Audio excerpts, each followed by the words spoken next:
Alors, à cette adresse, vous allez pouvoir télécharger un zip qui va, une fois qu'il sera dézippé, vous donner accès à deux fichiers Photoshop, des fichiers .psd, que vous allez pouvoir les ouvrir dans Photoshop et regarder dans la palette des calques comment ça a été fait. Il s'agit donc évidemment, c'est indiqué ici, de deux exemples de transformation de photographie en dessin. Ensuite, progressivement, on va faire un script qui permet d'automatiser la création de tous ces calques, parce que vous allez voir, il y a quand même une vingtaine de calques, avec même des choses imbriquées les unes dans les autres. Donc, grâce au script qu'on va mettre au point, une fois qu'il sera mis au point, vous allez pouvoir ouvrir une photo, appliquer le script. En une fraction de seconde, tous les calques sont créés et il n'y a plus qu'à modifier les réglages. Et en moins de 5 minutes, vous avez un, un dessin, entre guillemets, fait au départ d'une photographie. Alors ça vaut ce que ça vaut. Et sur YouTube et ailleurs, vous allez trouver d'autres explications sur la manière de transformer des photos en dessin. Donc je vous invite aussi à regarder les autres manières de faire. Ceci est ce que je propose ici est une manière de faire qui, au niveau, une fois que le script est fait, et qu'on l'utilise pour transformer rapidement, pour créer rapidement les calques, vraiment le rapport entre l'effort fourni et le résultat est pas mal, je trouve. Alors, une fois que vous allez ouvrir dans Photoshop, vous allez voir, ça va ressembler à ceci. Vous allez avoir un espèce de dessin comme ça.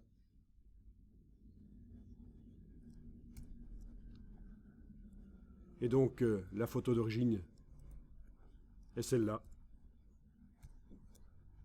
Là, je viens juste de faire Alt-clic sur l'œil en face du calque d'arrière-plan pour rapidement enlever tous les autres yeux. Autre photo. Là, je viens de faire contrôle tabulation pour passer rapidement à l'autre onglet. Voilà.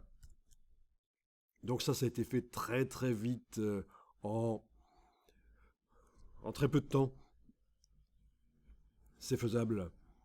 Et donc, ça ne fonctionne pas nécessairement avec toutes les photos. Déjà, il faut quand même que le sujet de la photographie, mais ça peut être aussi un personnage, c'est pas nécessairement toujours de l'architecture comme on voit ici, le sujet soit bien éclairé, il faut qu'il y ait un éclairage qui souligne le relief, il faut qu'il y ait des ombres. Donc les sujets un peu plats, ça va pas être génial. Ici, même chose, je fais Alt-clic là-dessus et vous voyez l'original ici.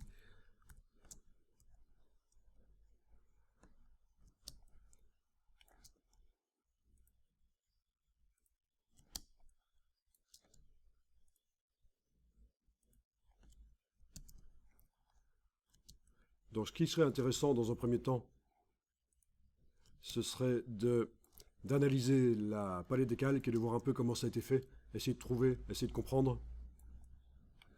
Et puis on va faire ça ensemble.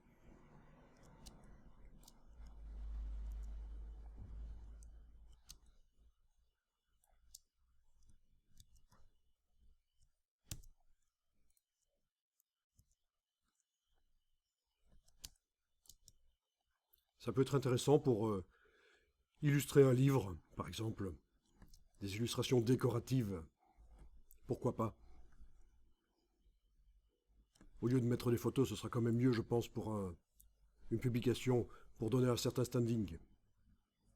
Et normalement, le grand public n'y verra que du feu, ne devrait pas comprendre qu'il s'agit en fait en réalité au départ d'une photographie. Mais bon, peu importe ici, il ne s'agit pas de tromper sur la marchandise, puisque la marchandise, ce n'est pas l'illustration en elle-même, mais c'est le livre dans lequel l'illustration est mise. Enfin, je parle de livre, mais ça pourrait être autre chose. Bon, ce sont des choses qui se font depuis très longtemps. Transformer des photos en illustration, notamment avec Illustrator et sa fonctionnalité de vectorisation, qui anciennement était un logiciel à part qui s'appelait Adobe Streamline. Mais bon, ici on est dans Photoshop, le résultat est moins vectoriel. Ça ressemble plus à du dessin. Il y a d'autres manières de faire, vraiment, vous allez peut-être trouver mieux, mais qui va peut-être demander un peu plus de temps, mais ça peut être intéressant aussi, pourquoi pas, chercher sur le web des tutos sur YouTube, des tutos d'autres personnes que moi, et ça peut vraiment être très intéressant. Donc, une image RVB. Une image RVB, j'ai la palette des calques et on va faire un petit test ici pour montrer l'effet de tracer des contours mis sur un objet dynamique, un peu comment ça peut fonctionner, comment on va s'en sortir. Donc le calque d'arrière-plan, là je vais le garder comme backup et je vais le dupliquer. Alors on prend le calque et on l'amène sur le bloc de feuilles par exemple et on a la copie et on va démarrer le travail sur la copie. Alors voilà, pour transformer une image en noir et blanc, il y a différentes manières. Image, mode, niveau de gris. Vous fait passer l'image de 3 couches à une seule, vous connaissez évidemment. Si on affiche la palette des couches, menu fenêtre couche, on a actuellement 3 couches avec les vignettes en gris là, mais qui indiquent en fait les quantités de lumière rouge, vert et bleu. La méthode la plus stupide pour transformer une image en niveau de gris, c'est de faire image, mode, niveau de gris. Mais je ne vais pas le faire ici. Pourquoi c'est la plus stupide? Parce que c'est celle qui donne aucun choix, n'avait aucun choix sur le résultat de l'image grise. Une autre méthode qui peut être intéressante, c'est toujours dans la palette des couches, et ça fonctionnera surtout bien avec des images qui présentent plein de couleurs différentes, c'est de cliquer sur chacune des couches, rouge, vert, bleu, et de voir s'il n'y en a pas une qui est plus intéressante qu'une autre. Ici, c'est surtout, dans le cas de mon image que j'ai choisie ici, c'est surtout le ciel qui change. Et c'est pas étonnant, ce qui est aussi en couleur, la banderole qui apparaît vraiment différemment suivant qu'on travaille sur la couche rouge, vert, bleu.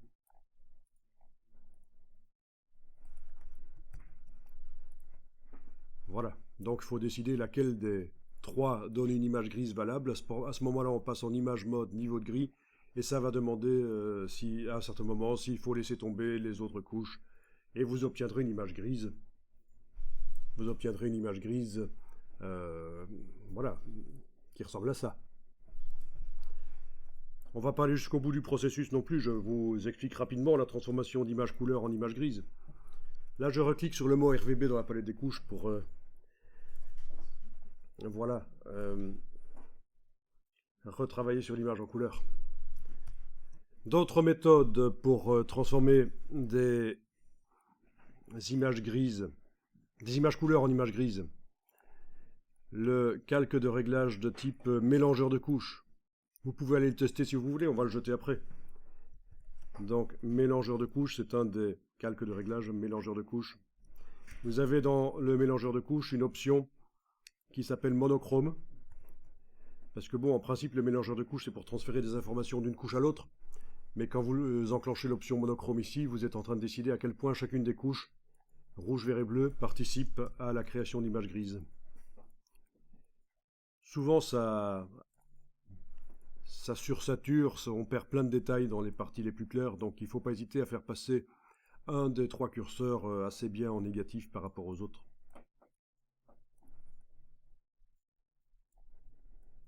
Bon, c'est pas extraordinaire non plus comme système.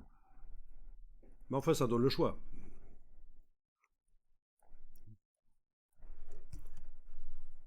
Bon, une fois que j'ai vu ça, je vais jeter le calque de réglage parce que c'était juste pour vous montrer des méthodes de transformation RVB en gris avec la possibilité de faire des choix.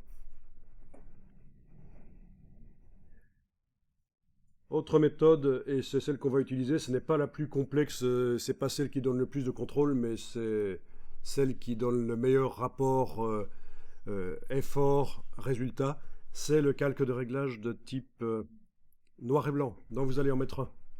Vous avez jeté le calque de réglage de type mélangeur de couches, vous allez mettre un calque de réglage de type noir et blanc. Et là, il va falloir bouger les curseurs de manière à produire une image grise qui vous plaît. Mais en fait, le but dans l'exercice ici, c'est de créer une image grise qui, quand on va lui appliquer un filtre de tracer des contours pour dessiner les contours à la manière d'un dessin, ça va donner bien. Donc on n'est pas ici vraiment dans la logique de faire une image grise qui vous plaît, mais plutôt de faire une image grise qui fait disparaître certains éléments, ils deviennent blancs ou ils deviennent noirs, des éléments qui ne doivent pas être pris en compte pour générer le dessin. Typiquement ici peut-être les nuages. Alors c'est assez empirique parce que d'une image à l'autre, c'est chaque fois quelque chose de différent. Donc allez-y sur les curseurs. C'est un peu comme les mélangeurs de couches, sauf que ici en plus des primaires rouge, vert, bleu, on a les secondaires jaune, cyan, magenta. On parle évidemment de primaires en mélange de lumière.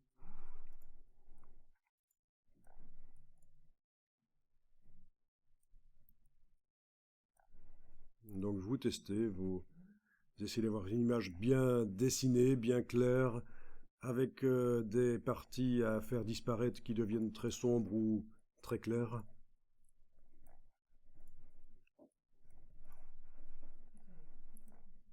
Voilà, c'est évidemment du non destructif. On est en train de travailler sur un calque de réglage.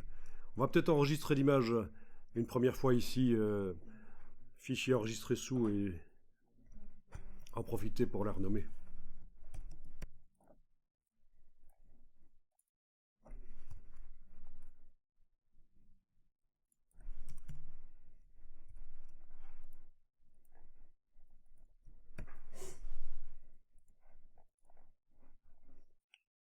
Alors voilà, il faut faire un tracé des contours. Appliquer un filtre qui s'appelle tracé des contours. Mais le filtre, il faut l'appliquer sur ce qu'on voit là. C'est l'image en noir et blanc. Et l'image en noir et blanc, actuellement, elle est composée de deux calques, le calque en couleur et le calque de réglage. Donc on va ruser pour y arriver à appliquer le filtre sur un objet qui regroupe ces deux calques. Oui, parce qu'un filtre tracé des contours appliqué sur un calque en couleur donne plein de contours en couleur. Ça paraît logique. L'appliquer sur un calque de réglage, c'est pas possible, donc en fait il va falloir activer les deux calques ici avec la touche majuscule et faire un clic droit et demander de convertir en objet dynamique. Comme ça les deux calques vont dans l'objet dynamique.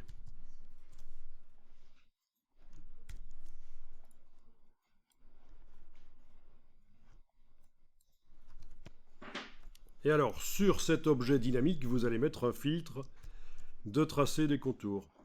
Menu filtre esthétique tracé des contours. Filtre esthétique tracé des contours, et voilà, on a un effet de dessin comme ça.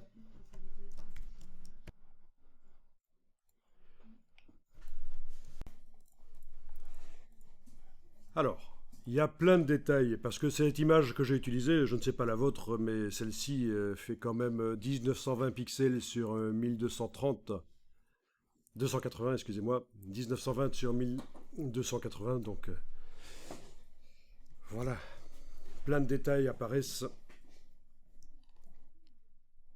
Donc ce qui va être fait ici, c'est supprimer du détail en mettant sur l'objet dynamique un filtre de flou, filtre, flou, et par exemple le flou gaussien,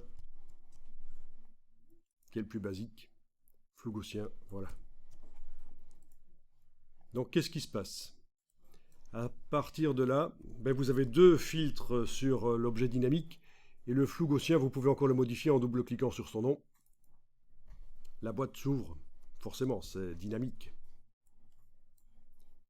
Et ce qui se passe, c'est que vous êtes en train de flouter le dessin. Mais c'est pas ça qu'on veut. Nous, on veut flouter la photo, et puis elle est transformée en dessin. Pour enlever du détail dans la photo avant qu'elle soit transformée en dessin. Et donc l'ordre des filtres compte. Donc si vous prenez le filtre de flou gaussien, vous le déplacez sous le tracé des contours, vous allez voir que le résultat va être complètement différent. Les contours seront nets et il y aura moins de détails que tout à l'heure parce que l'image est floutée. Voilà.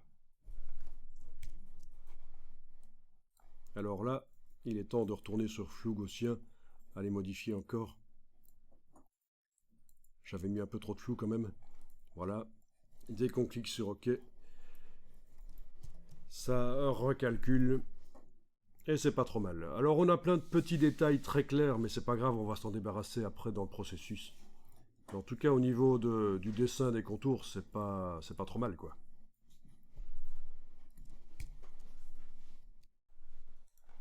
Alors, ce qu'on peut encore faire, c'est aller travailler le filtre, non, le calque de réglage noir et blanc. C'est pas un filtre, le calque de réglage noir et blanc. Il est où?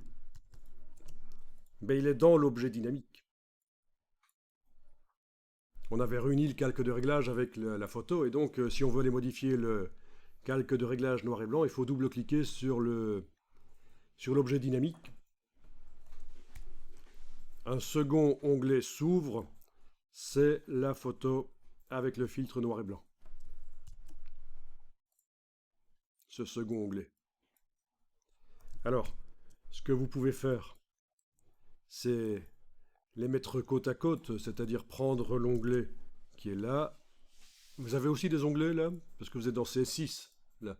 Ça vous a aussi fait un onglet parce que les onglets, ça n'a pas toujours existé dans Photoshop. Alors voilà, mais vous me dites que oui, en effet, vous avez l'onglet, donc il faut le déplacer sur le côté là, voilà. Avec donc la photo d'à côté là, l'objet dynamique ouvert. Vous êtes en train de travailler sur lui. Vous double-cliquez sur le calque de réglage noir et blanc. Le réglage s'ouvre. Vous allez bouger les curseurs de manière à influencer le résultat. Voilà. Alors, mon image n'est pas extraordinaire ici parce qu'elle était déjà très grise au départ. Et plus l'image est grise, moins elle a de couleur, mais moins les curseurs ont d'effet. C'est logique. Puisque c'est vraiment, on est en train de décider avec les curseurs quelles sont les couleurs primaires et secondaires qui participent à la création de l'image grise. Donc, mauvais exemple ici chez moi, l'image était trop grise au départ pour donner quelque chose de vraiment bien. Alors voilà, bon, j'ai modifié les curseurs, notamment ma pancarte là. Et ma banderole est devenue très sombre. Et là, il ne faut pas faire l'erreur d'enregistrer cette image-là sur le disque dur. Il faut la réintégrer dans le photomontage qui se trouve à gauche en faisant fichier enregistré. Fichier enregistré. Du coup, ça a changé l'image de gauche. Forcément, avec une image de départ différente, le tracé des contours réagit différemment. Donc je recommence, je vais sur l'image de droite, je modifie les curseurs, je fais fichier enregistré, l'image de gauche se modifie tout de suite.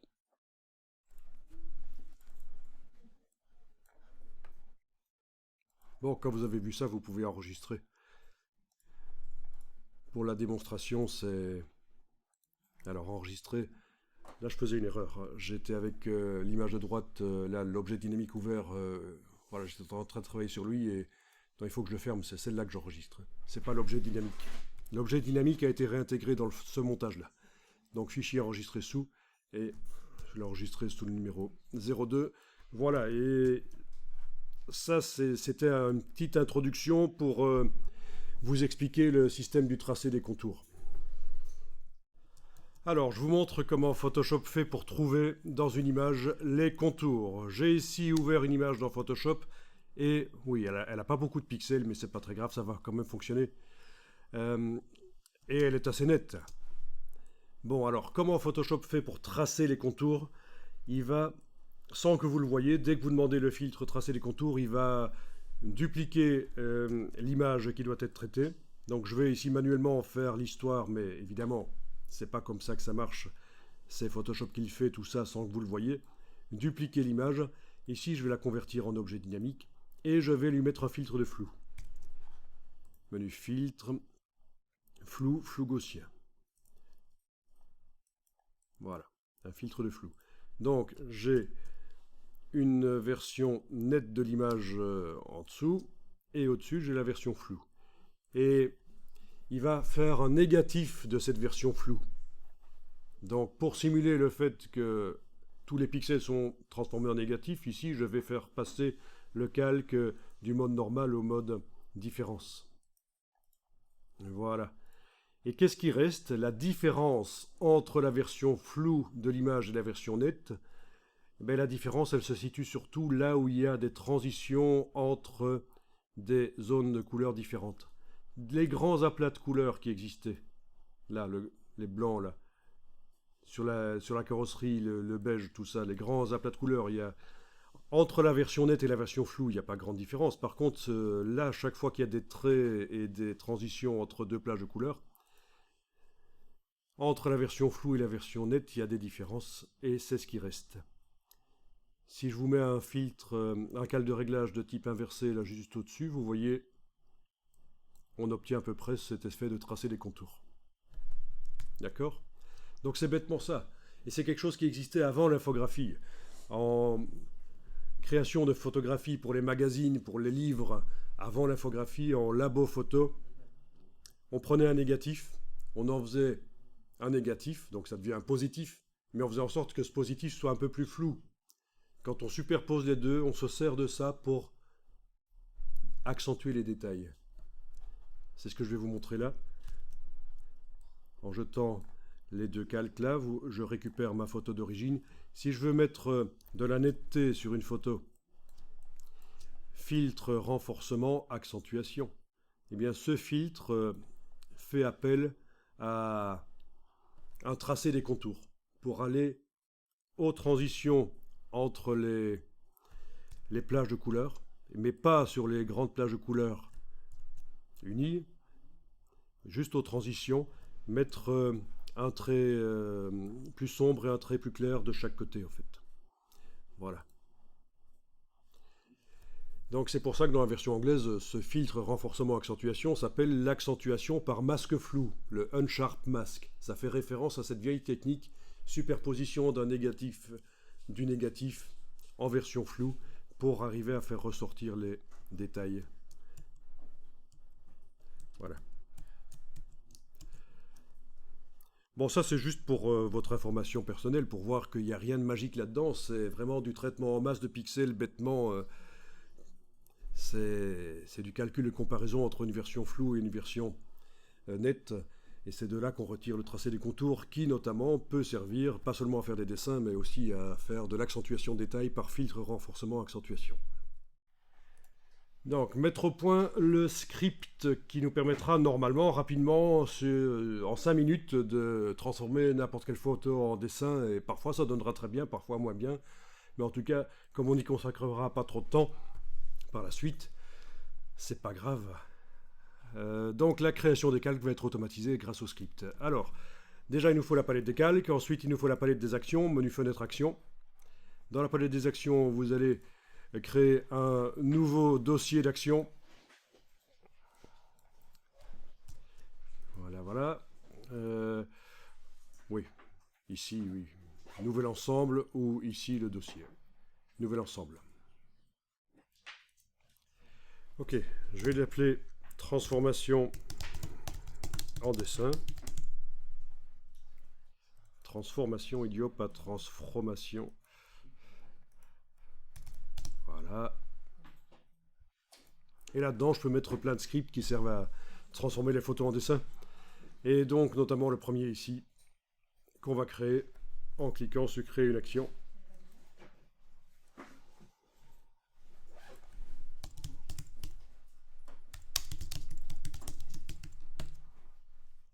Voilà. Dès qu'on va cliquer sur le mot enregistrer, bien entendu, ça va commencer à enregistrer tout ce qu'on fait. Même si vous avez plusieurs images ouvertes dans Photoshop et que vous commencez à passer d'une à l'autre, ça l'enregistre, attention. Alors, j'ai donc cliqué, après avoir créé l'ensemble de scripts que j'ai appelé transformation en dessin, j'ai donc cliqué sur le bloc de feuilles pour faire un nouveau script, une nouvelle action. Je l'ai appelé comme ça, et je clique sur enregistrer, et ça commence à enregistrer tout ce que je fais. Donc, ça fonctionnera bien sûr sur des images qui ont un arrière-plan. Si vous ouvrez des images et qu'elles n'ont pas d'arrière-plan, ça ne marchera pas. Parce qu'il va chercher un calque qui s'appelle arrière-plan. Il y a un remède à ça. Si certaines de vos images ont un seul calque, comme celle-ci, mais le calque a déjà été transformé en calque 0, vous pourriez d'office intégrer au script la retransformation du calque 0 en arrière-plan. Comment? Il faut utiliser la fonction aplatir l'image. Mais aplatir l'image n'est pas disponible à partir du moment où on n'a déjà qu'un seul calque et on a aussi déjà un arrière-plan. Donc, ce qu'on va faire ici éventuellement, c'est bien en train d'enregistrer? Oui, ça enregistre. On va créer un calque vide. Voilà. Et on va demander, menu calque en haut de l'écran, aplatir l'image. Voilà. Et en principe, ça vous refait une image avec un arrière-plan. Donc, créer un calque vide et demander menu calque en haut de l'écran, aplatir l'image. Comme ça, d'office, on démarre tous, quelle que soit l'image qu'on a ouverte avec arrière-plan ou pas, ça devrait nous avoir remis une image avec arrière-plan. D'accord? Alors voilà, la suite, c'est de dupliquer le calque d'arrière-plan. Donc vous prenez la vignette là, vous l'amenez sur le bloc de feuilles. Vous avez arrière-plan copie, ne commencez pas à renommer les choses, ça ne sert à rien. Le photomontage est assez simple au final, on n'a pas besoin que les calques soient nommés.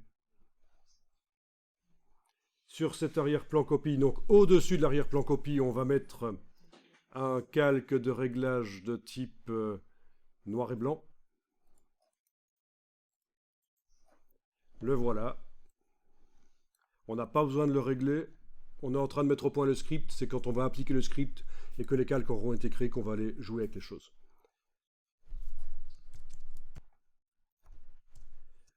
Avec la touche majuscule, on active le calque arrière-plan copie. Donc les deux sont activés, celui qui était déjà activé plus celui-là. Et on fait un clic droit, convertir en objet dynamique. Alors dans la palette des calques, ça devrait... Dans la palette des actions, je veux dire là où ça enregistre, ça devrait enregistrer correctement. Espérons-le. Sinon, s'il y a un truc qui ne marche pas dans le script, on peut aussi, une partie du script, le faire passer en manuel. Il va vous donner la main et vous allez faire manuellement les choses et relancer la suite du script. C'est comme ça que ça marche. Quand on joue le script, je veux dire, c'est des choses qui peuvent se faire quand on conçoit un script. Donc voilà, on a un objet dynamique. Alors, on va mettre un filtre de flou. Filtre flou gaussien.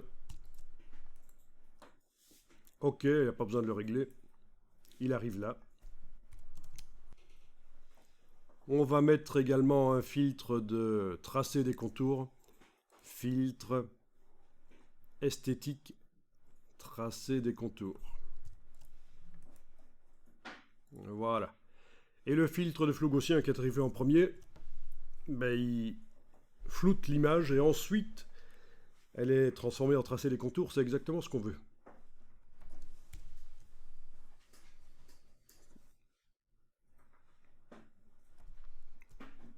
Au-dessus de ce calque objet dynamique, on va mettre des calques de réglage qui vont nous permettre, notamment le premier, le calque de réglage courbe, va nous permettre de nous débarrasser de tout ce qui est très clair et que le flou n'aurait pas réussi à enlever. Tout ce qui est très clair, on veut garder que les traits les plus foncés. On veut d'ailleurs aussi foncer les traits qui sont foncés. Donc on va contraster. Et pour contraster en ayant le maximum de contrôle, rien de tel qu'un calque de réglage de type courbe. Donc, ici, on va mettre un calque de réglage de type courbe. Le voilà. Donc voilà, on est en train de mettre au point le script qui permet de transformer une photo en dessin. Alors, le but, c'est aussi de voir qu'on peut automatiser n'importe quel projet répétitif qu'on aurait grâce au script. Donc ici, il s'agit de transformer une photo en dessin, mais vous auriez d'autres projets, transformer une photo d'une certaine manière, et vous vous dites, tiens, mais je vais faire le même effet sur plein d'autres photos, et je vais utiliser ça dans une publication. Ça va vous servir, quoi. Il faut arriver à transposer, je veux dire, ce que vous apprenez ici. Le but, c'est pas d'apprendre à faire un script qui transforme en dessin, parce que là, je peux vous le fournir.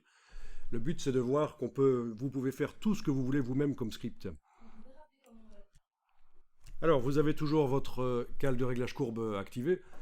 Le calque de réglage courbe va donc nous permettre de contraster ce qui se trouve en dessous, mais on va également mettre un autre calque de réglage maintenant, calque de réglage niveau, qui nous permettra de modifier l'intensité lumineuse globale de ce qu'on aura obtenu.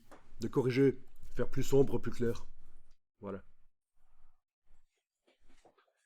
Bien, alors, calque de réglage niveau. Bon, on ne fait pas les réglages là. On les fera après quand on va jouer le script. Là, on est en train de mettre au point le script. Alors, avec la touche majuscule, on va cliquer sur... mais je vais être prudent, je vais cliquer là-dessus, sur le calque de réglage courbe et également sur le calque de réglage noir et blanc. Donc voilà, ils sont tous les trois activés. Tout ça s'enregistre dans le script, le fait qu'on vient de sélectionner le calque courbe 1 en mode ajout, la touche majuscule. Sélectionner le calque noir et blanc 1 en mode ajout. Voilà. Et alors on va mettre tout ça dans un groupe. Donc, menu de la palette des calques, on peut demander nouveau groupe d'après des calques. D'après des calques, comme ça les calques vont directement dans le groupe. D'après les calques qui sont activés, ça crée un groupe. Ok. Et voilà, ils sont dedans.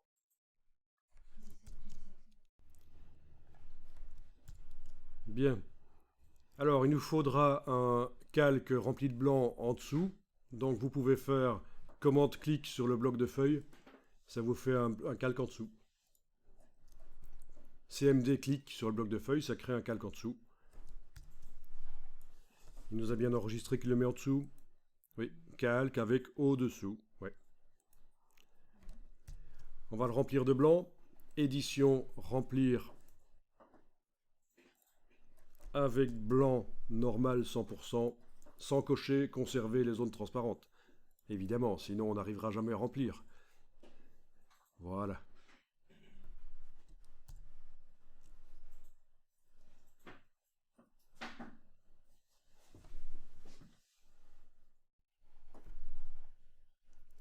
Alors on va dupliquer à nouveau le calque d'arrière-plan. On prend le calque d'arrière-plan, on le duplique. On déplace cette copie au-dessus du groupe. Donc c'est la ligne bleue là qui est au-dessus du groupe. Si vous faites ça, ça tombe dans le groupe. Si vous faites ça, c'est au-dessus. Donc c'est au-dessus qu'on le met. Voilà.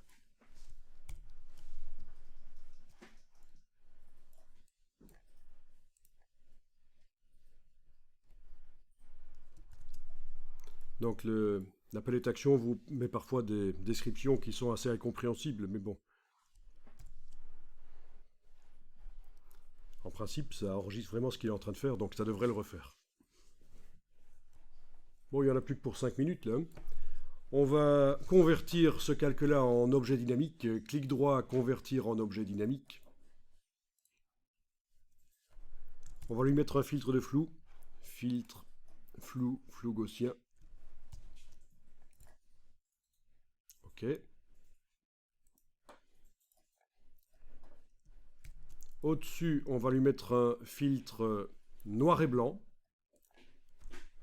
Et donc cette partie-là, qui va être un deuxième groupe, comme vous avez pu l'observer si vous avez ouvert les travaux finis que je vous ai fournis tout à l'heure, il va servir à faire les ombrages sur le dessin. Il y a les traits et les ombrages, c'est la combinaison des deux qui donne un effet de dessin intéressant. Donc, ici, calque de réglage noir et blanc. Alors si vous êtes paumé et que votre script foire, vous en faites pas, vous aurez la possibilité d'aller chercher celui d'un autre.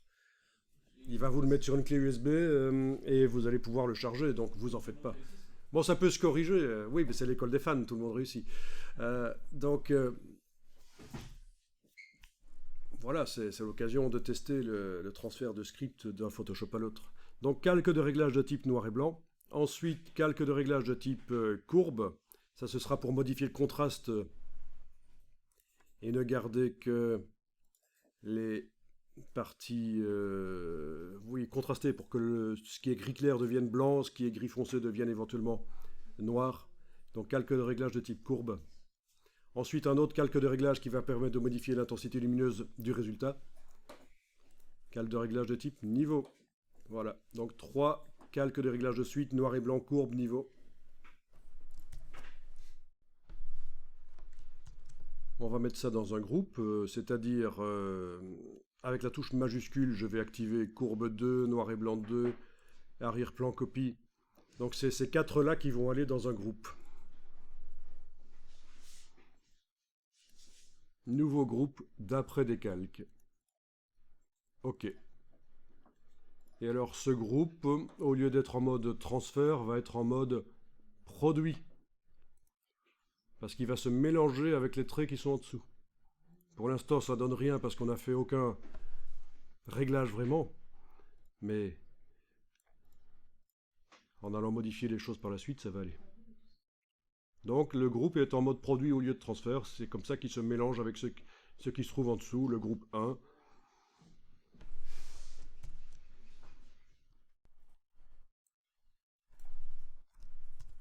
Alors, au-dessus de ça, on va créer un calque vide qui servira à les dessiner en blanc s'il reste des taches grises indésirables dans le dessin.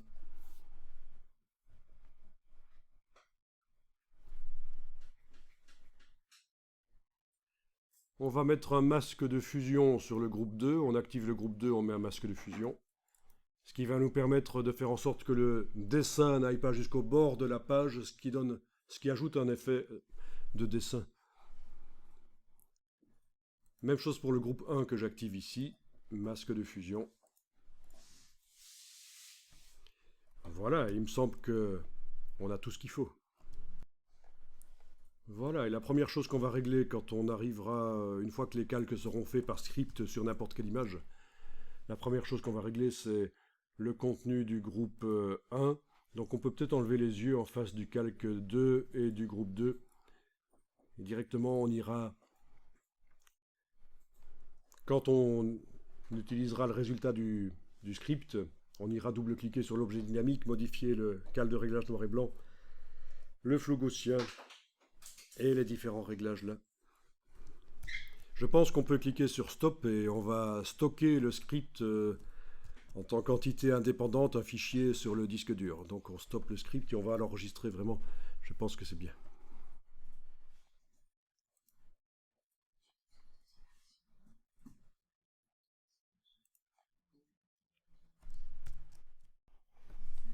Voilà, on clique sur le nom du script que j'avais appelé moi Transfo en dessin version 1. Non, je me trompe, c'est sur le nom de l'ensemble. Si on veut enregistrer en cliquant sur le nom du script, ça ne marchera pas. C'est le nom de l'ensemble, transformation en dessin, le dossier. Et on va dans le menu ici et on demande enregistrer les actions. Voilà, et ça vous propose d'enregistrer en .atn, donc c'est l'abréviation de action. Et voilà, votre script est sauvé. Alors, s'il ne fonctionne pas, il y a possibilité de le corriger, mais ça peut être compliqué d'arriver à repérer où est l'erreur sur un script quand même relativement long comme celui-ci. Il y en a des beaucoup plus longs, disponibles gratuitement sur le web aussi, des scripts. Ça peut être intéressant, vous allez voir un jour des scripts d'action à télécharger sur le web et les charger dans la palette des actions par le menu charger des actions. Ok, alors là, je ferme l'image sans l'enregistrer et je vais la réouvrir et jouer le script et on va voir ce que ça dit. Ok.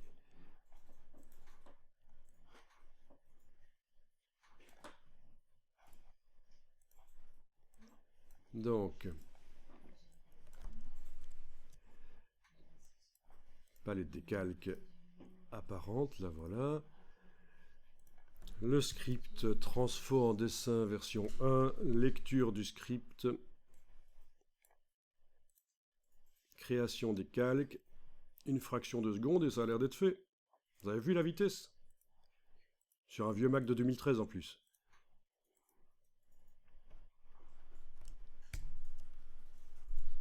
Voilà, donc chaque fois que vous voulez faire un effet de dessin sur une photo, on joue le script et puis on modifie toutes les choses. On va le faire ensemble si vous voulez les modifications. Vous pouvez aussi désigner un dossier qui contient plein de photos et les traiter en masse pour que dès que vous les ouvrez, les calques sont déjà là. Ça, c'est aussi possible. Donc, le script a généré des calques pour vous. Et là, je vais vous expliquer manuellement, rapidement, comment régler tous ces calques pour obtenir quelque chose qui ressemble à un dessin. Alors, quelque chose que je vous fournirai aussi, c'est un deuxième script qui s'applique sur une image qui a déjà les calques créés comme ça. Donc le premier script sert à créer les calques, le deuxième va servir à quoi? Ça va être un guide en fait. Il va ouvrir pour vous les réglages, il va vous dire tiens voilà ce que tu dois faire maintenant. Donc pas à pas, donc même quelqu'un qui n'aurait jamais vu le script, qui n'aurait jamais vu comment c'est construit, pourrait arriver à un résultat. Donc c'est bien, vous allez pouvoir sous-traiter. Vous prenez le petit cousin, vous lui refilez le boulot, et il va le faire pour vous. Ok, donc je vais vous montrer ici comment donc régler les choses. Donc la palette des actions, j'en ai plus besoin, je joue avec les calques qui sont là. Alors première chose à faire une fois que les calques ont été créés, c'est aller double-cliquer sur l'objet dynamique du groupe 1. Double-cliquer sur l'objet dynamique du groupe 1, sur la vignette de l'objet dynamique, et il s'ouvre dans un nouvel onglet. Vous avez dans la palette des calques, dans cet objet dynamique, il y a l'image couleur et il y a le calque de réglage noir et blanc. On double-clique sur la partie gauche là, du calque de réglage noir et blanc pour faire apparaître le panneau propriétés. Alors l'idée est donc de jouer avec le curseur de manière à éliminer les parties qui ne doivent pas être prises en compte pour faire le dessin.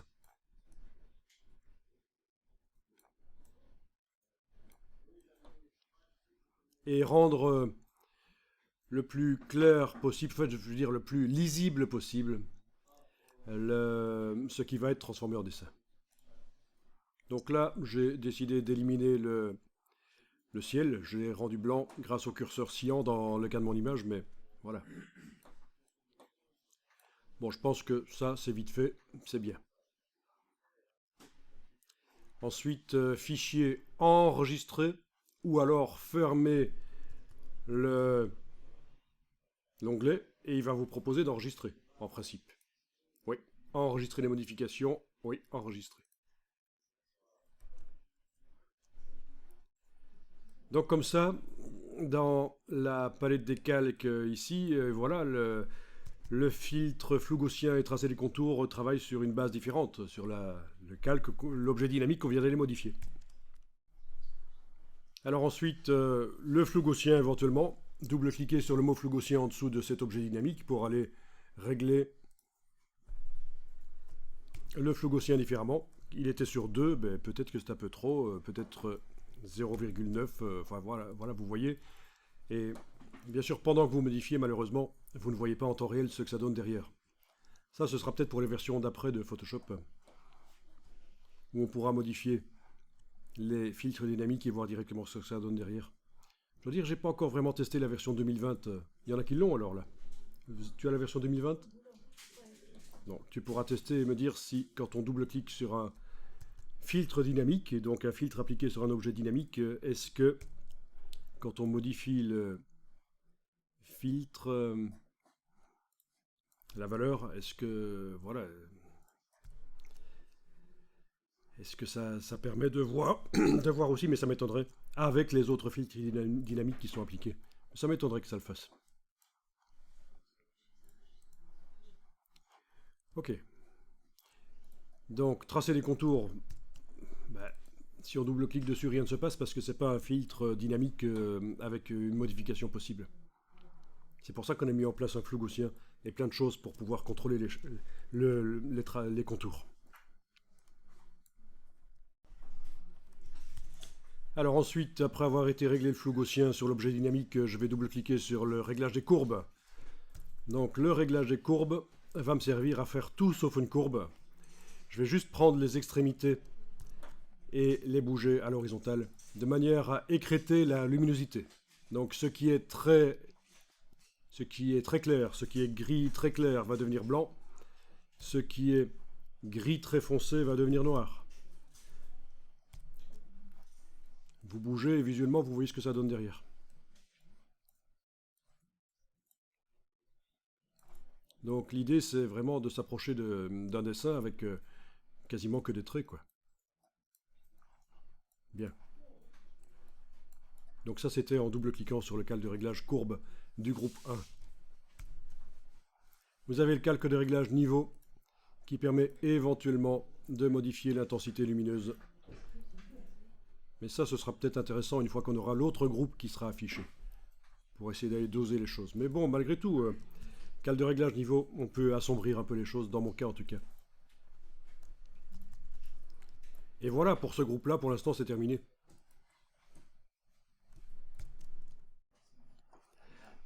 Alors, je vais afficher l'autre groupe. L'autre groupe, il va falloir peut-être faire passer le groupe temporairement du mode produit au mode normal parce que... Au mode transfert, je veux dire. Du mode produit au mode transfert parce que c'est vrai que sinon il y a les traits derrière qui perturbent le temps de régler. Mais voilà, je sais que je devrais le remettre en mode produit après. Donc on a le réglage noir et blanc. On va pouvoir le modifier. Calque de réglage noir et blanc dans le groupe 2. Et donc le but est de modifier les curseurs de manière à avoir des tâches un peu comme quand on complète un dessin avec voilà, des niveaux de gris pour donner de l'ombrage. Donc il s'agit de contraster ici, il ne faut pas hésiter à ce que des parties deviennent vraiment blanches. Je vous rappelle que plus vos images sont des couleurs différentes, plus ça fonctionnera bien ces curseurs. Voilà, ça c'était le calque de réglage noir et blanc du groupe 2.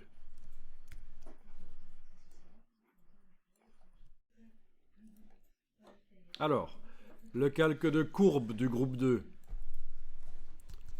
On va modifier ça aussi. Et là, vous allez pouvoir jouer vraiment avec les courbes.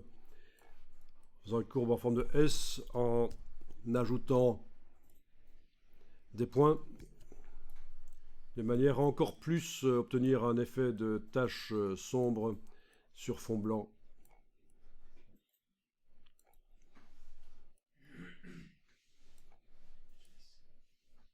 Voilà, ce genre de choses par exemple.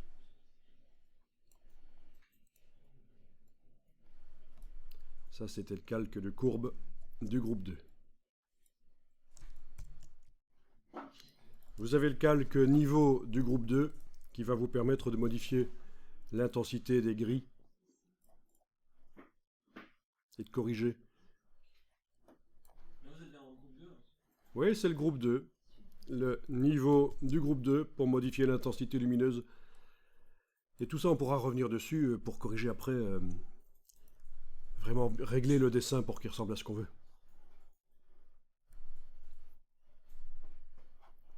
Alors à ce stade, ce serait peut-être intéressant d'enregistrer le fichier Photoshop. Voilà.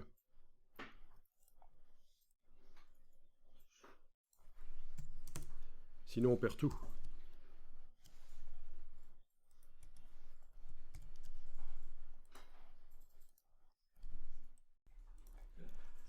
Voilà. Alors, le groupe, je vais le faire repasser en mode produit au lieu de transfert.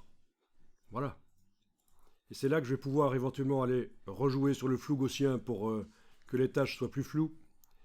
Dans le groupe 2, rejouer sur le flou gaussien dans le groupe 1 pour que les traits, il y en ait moins. Pour que ce soit un dessin moins précis. Voilà, voilà. Et alors, il va falloir jouer sur les opacités. Notamment l'opacité du groupe ici. Du groupe 2 qui fait les tâches. Opacité pour avoir à la place du noir un effet de dessin comme ça. Ouais.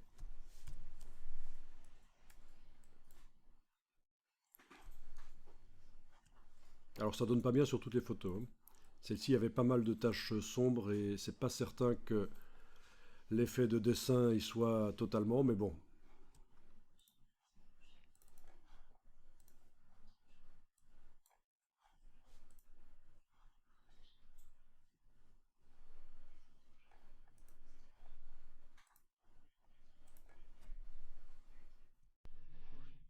Bon, alors, il nous reste, et là je vais faire la touche F pour passer plein écran. Touche F, passer plein écran, barre d'espacement. Alors, pour répondre à ta question, tu dis que ça reste trop dans les gris. Est-ce que c'est les taches noires là qui sont trop grises?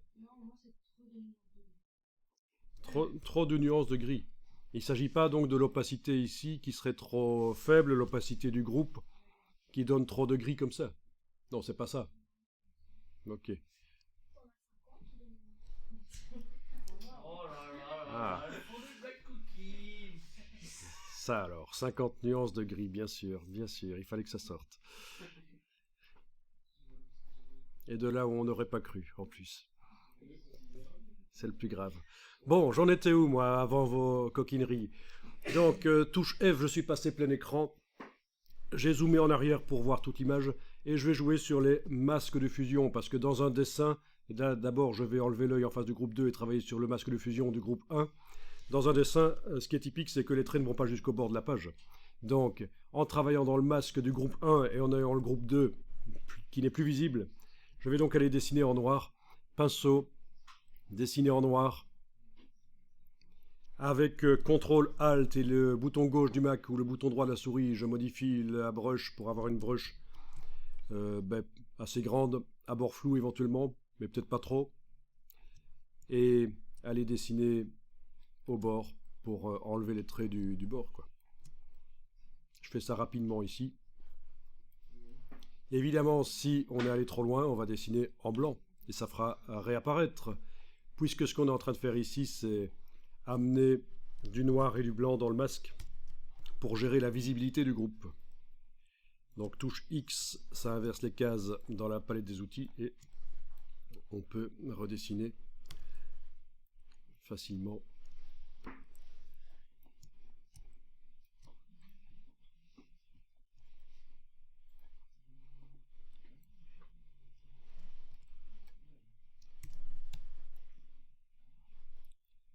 Ok. Bien, bon. Faut pas être trop perfectionniste non plus, c'est juste un exemple là. Les gens ont une vue globale des choses de toute façon. J'enlève l'œil en face du groupe 1, je travaille sur le masque de fusion du groupe 2, et même chose, aller dessiner en noir pour que ça n'aille pas jusqu'au bord. Quand on superpose les deux, quand on affiche les deux, ça devrait donner pas trop mal. Voilà.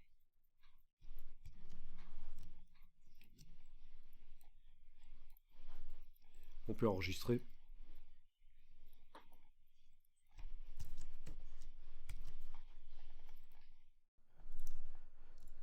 Donc voilà, le dessin. Si je juge que oui, c'est pas mal, mais je voudrais à certains endroits que les gris soient plus foncés pour amener des nuances. Bon, voilà ce qui peut être fait. Après, il faut vraiment broder au départ de ça, il faut s'adapter. Donc, par exemple, voilà le groupe 2 qui est à 55%, c'est pour ça que j'ai du gris à 55% ici. Je vais le dupliquer. Le groupe de copie, je le mets à 100%.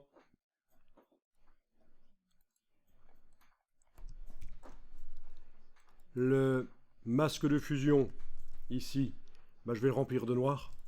Bon, je peux le faire avec un gros pinceau. Gros pinceau et remplir tout de noir, là. Voilà. Donc, rien n'est visible de la copie du groupe 2. C'est rempli de noir. Et avec un pinceau plus petit, évidemment, je vais dessiner en blanc pour ramener là où je veux des parties plus sombres. Voilà. Waouh. Faut pas hésiter à faire du CTRL Z. Voilà, comme ça, voilà, vous pouvez même amener des nuances. Il n'y a pas de problème.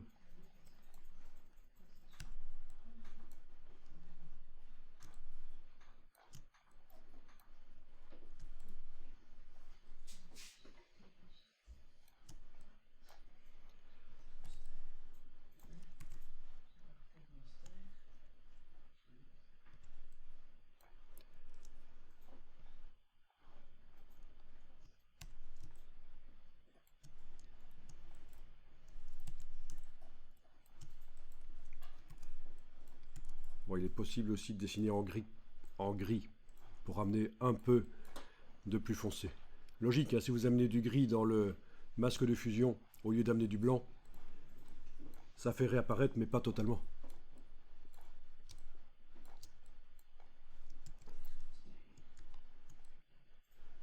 Vous pourriez un peu donner un effet bande dessinée comme ça.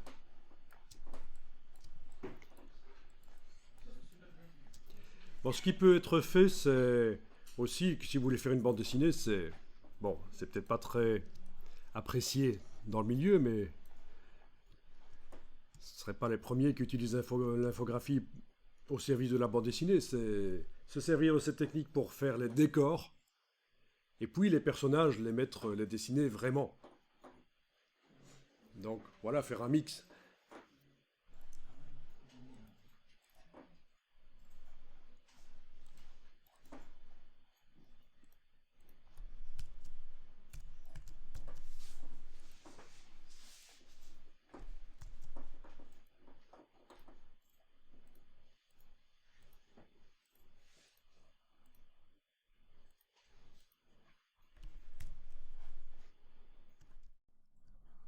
Alors donc il vous reste le calque là, tout au-dessus, que vous pouvez utiliser pour dessiner en blanc pour supprimer certaines choses indésirables. Plutôt que d'aller essayer de jouer à nouveau sur les réglages pour supprimer les choses indésirables, utilisez le calque là tout au-dessus, en dessinant au pinceau en blanc, au pinceau en mode normal, parce que j'étais pas dans le bon mode normal, opacité 100%, et voilà, vous allez pouvoir aller gérer ça. Et si vous avez mis trop de blanc, bien sûr, il va falloir gommer. On est sur un calque, pour enlever les pixels blancs, on prend la gomme et on gomme. Puis on revient au pinceau pour régler les problèmes de choses qui ne doivent pas apparaître. Mine de rien, ça, oui, c'est pour faire un dessin, c'est rapide quand même. Hein. Alors regardez à quel point ça peut être puissant. Pour mettre de la couleur. Je vais reprendre le calque d'arrière-plan, le dupliquer, le mettre au-dessus de tout, en mode couleur. Et on a la couleur qui est transférée, vous avez un dessin colorisé. Maintenant, vous pouvez aussi tester parmi tous les modes là, tous ceux qui sont possibles, donc obscurcir, produit, densité couleur plus, densité linéaire, etc. Et chaque fois, regardez ce que ça donne. Je vais peut-être zoomer un peu ici pour qu'on voit mieux. Voilà.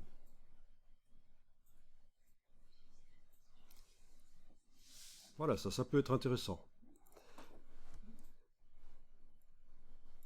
Alors peut-être qu'il y a deux modes couleurs qui vous plaisent.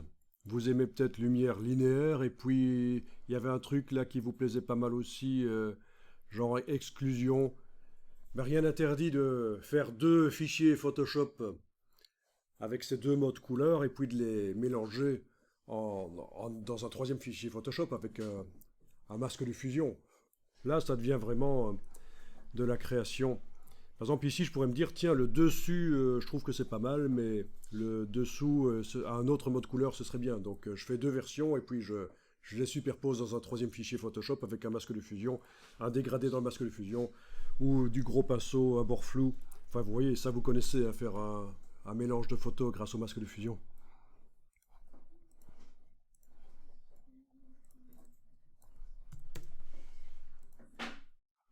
Si vous avez fait ça sur un portrait, ça peut être intéressant que les yeux apparaissent de manière plus photographique par rapport au reste. Les yeux, la bouche, les parties vraiment importantes du visage. Donc dans ce cas-là, à nouveau, le principe c'est le même. Je duplique le calque d'arrière-plan, je le mets au-dessus. Je lui ajoute un masque de fusion. On imagine que ma maison est un portrait. Bon, voilà. Je lui ajoute un masque de fusion qui masque tout. Donc, Alt-clic sur le masque, ça remplit de noir. Et là-dedans, je dessine en blanc pour faire réapparaître là où je veux la photographie d'origine. Voilà. Tout le bas ici, par exemple, c'est la photo d'origine avec les vrais personnages. Ça peut être intéressant aussi, ce genre de fantaisie, à moitié photo, à moitié dessin. Ce calque peut subir un calque de réglage de type noir et blanc qu'on met au-dessus, qui ne va agir que sur le calque parce qu'on va faire Alt-clic entre les deux. Voilà. Et comme ça, à la place de la version couleur de la photo, vous avez la version noir et blanc qui est insérée avec l'aspect que vous voulez. Vous jouez sur les curseurs. Oui, vraiment, ça donne plein de possibilités.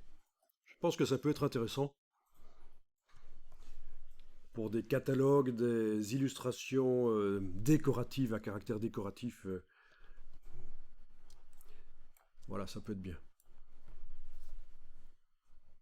C'est aussi utilisé en architecture pour présenter des projets où vous pouvez avoir une photo de la réalité dans laquelle vous avez intégré un bâtiment fictif et pour mélanger le tout éventuellement pour donner l'aspect d'un dessin d'architecte, d'un projet d'architecte, ceci peut éventuellement servir.